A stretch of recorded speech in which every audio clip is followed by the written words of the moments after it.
Bill gates.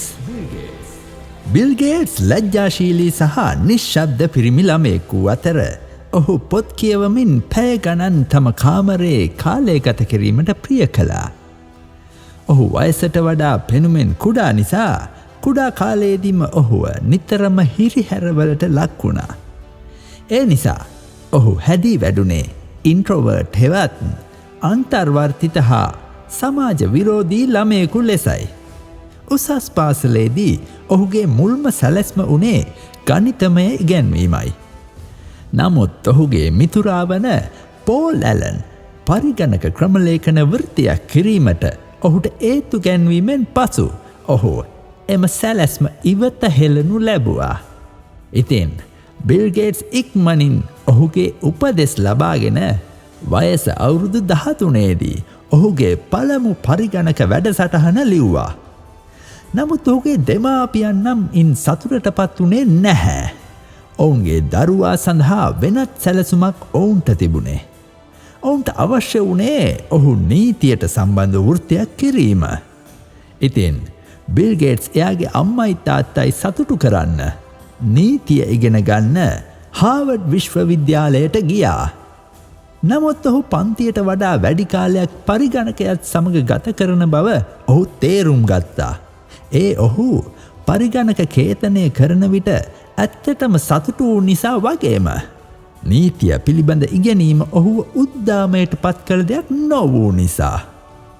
ඉතින් නිර්භීත පියවරක් ගැනීම සඳහා කාලය පැමිණුණා.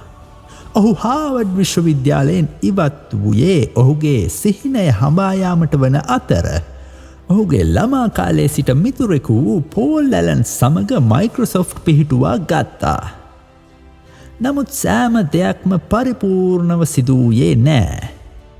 මුලදී සමාගම මූල්‍යමය වශයෙන් දුෂ්කරතාවයට පත් වුණා.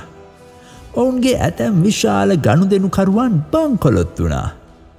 ඒ නිසා බිල් ගේට්ස් ඔහුගේ සාර්ථකත්වයේ මාවතේ බොහෝ අභියෝග සහ බාධකවලට මුහුණ දුන්නා. එම අභියෝගයන්ගෙන් එකක් වූයේ Windows 1.0. තරුණ බිල් ගේට්ස් අනුමාන කළේ Windows 1.0 නිකුත් කිරීමෙන් පසු සියලුම පරිගණක වලින් 90% ඒ භාවිතා කරනු ඇති බවයි. නමුත් ඔහුට වැරදුනා.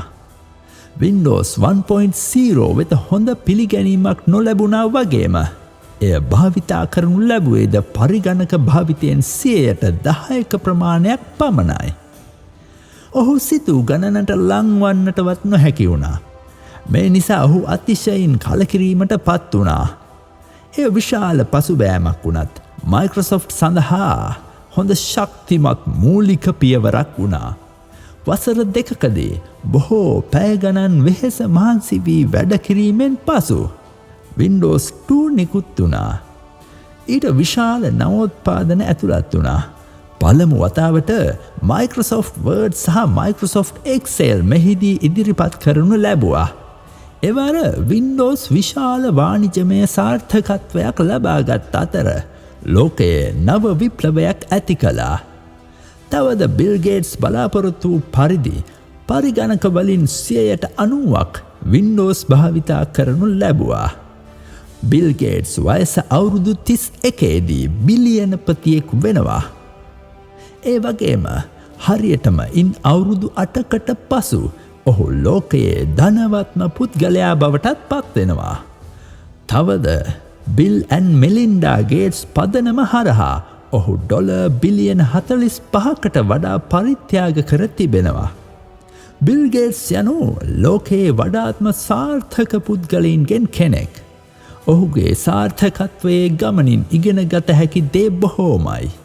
මම ඔබට යෝජනා කරන්නේ පාසලෙන් අයින් වෙලා බිල් ගේට්ස් වෙන්න කියලා නෙවෙයි. ජීවිතයේ සාර්ථක වීමට ඔබ අති දක්ෂයෙකු විය යුතු නැහැ. නමුත් ඔබට වැදගත් වන ඕනෑම දෙයක් ආශාවෙන් සහ දැක්මකින් යුතුව කරන්න. ඒ කුඩා ව්‍යාපාරයක් කිරීම, උසස් වීමක් ලබා ගැනීම, නිවසේ සිට වැඩ කිරීම, සංගීත භාණ්ඩයක් වාදනය කිරීම, ක්‍රීඩා කිරීම, නව භාෂාවක් ඉගෙනීම වැනි ඕනෑම දෙයක් වෙන්න පුළුවන්. නමුත් ඔබ ගැන විශ්වාස කරන්න.